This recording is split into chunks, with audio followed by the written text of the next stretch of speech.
Hi everyone, শুভ সন্ধ্যা। কেমন আছো তোমরা? আশা করছি ভালো আছো, আমরাও খুব ভালো আছি। তো আবার দেখা তোমাদের সাথে আরেকটি নতুন ভিডিওতে। তো চলো শুরু করা যাক ভিডিও। সময় সময় সবজি কেটে কি করবো গো? সবজি কাটছি। আজকে আমাদের বাড়ি কুকুর আসবে। অতিথি? একটা দিদি আসবে, দিদির মেয়ে আসবে, দিদির দিদি আসবে, দিদির ছেলে আসবে। তাই? হ্যাঁ, মালদা থেকে। তাই নাকি?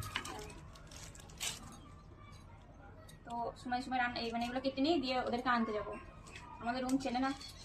তুমি মাংস নিয়ে আসবে ওইদিকে, আমি ওদিকে নিয়ে চলে আসবো। ঠিক আছে। এবার তাহলে তো আমরা বেরিয়ে পড়েছি মাংস আনতে দুজন মিলে।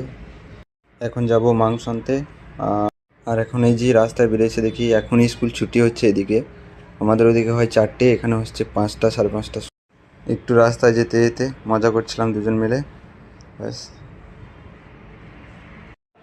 এটা একটা মার্কেট, মানে আমাদের রুম থেকে বেরিয়ে এসে একটা মার্কেট পাওয়া যায়। তো মার্কেটও আজকে মানে একটু বেশিই ভিড় ছিল, কারণ কালকে এখানে উৎসব পতঙ্গ ওড়ানো, মানে ঘুরডি ওড়ানোর উৎসব। মকর সংক্রান্তিতে আমাদের ওদিকে যেমন পিঠে পুলি হয়, এখানে সেরকম মানে এই ঘুরডি ওড়ানো, খাওয়া দাওয়া সব এরকম উৎসব হয়। তো যে কথা বলতে বলতে চলে এসেছি মাংসের দোকানে। তো মাংসটা নিয়ে নেবো এখন। আর এই যে বাবুকে জিজ্ঞেস করছে কী নিচ্ছ? মাংস নিচ্ছি। তো মাংসটা কাটা হয়ে যাক। তো মাংস নিয়ে চলে এসেছি এই যে বাবুর জন্য। আমরাও ঘুড্ডি কিনে নিচ্ছি, এখানে ঘুড্ডি কিনবো বাবুর জন্য। বাবু বলছিল যে ঘুড্ডি নেবো, আর একটা বাঁশি কিনে নিয়েছিলাম।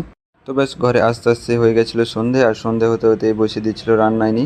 রান্না করতে করতে প্রথমে আলু গোটা কষে নিচ্ছিল, বাকি এদিকে আমার মাংসটা একটু ম্যারিনেট করতে হতো। তো মাংসটা ম্যারিনেট করতে আমি বললাম ওকে যে মাংসটা আমি ম্যারিনেট করে নিই, বাকি তুমি এটা ওই দিকটাই করে নাও। তো মাংস ম্যারিনেটের জন্য প্রথমে নিয়ে নিয়েছিলাম।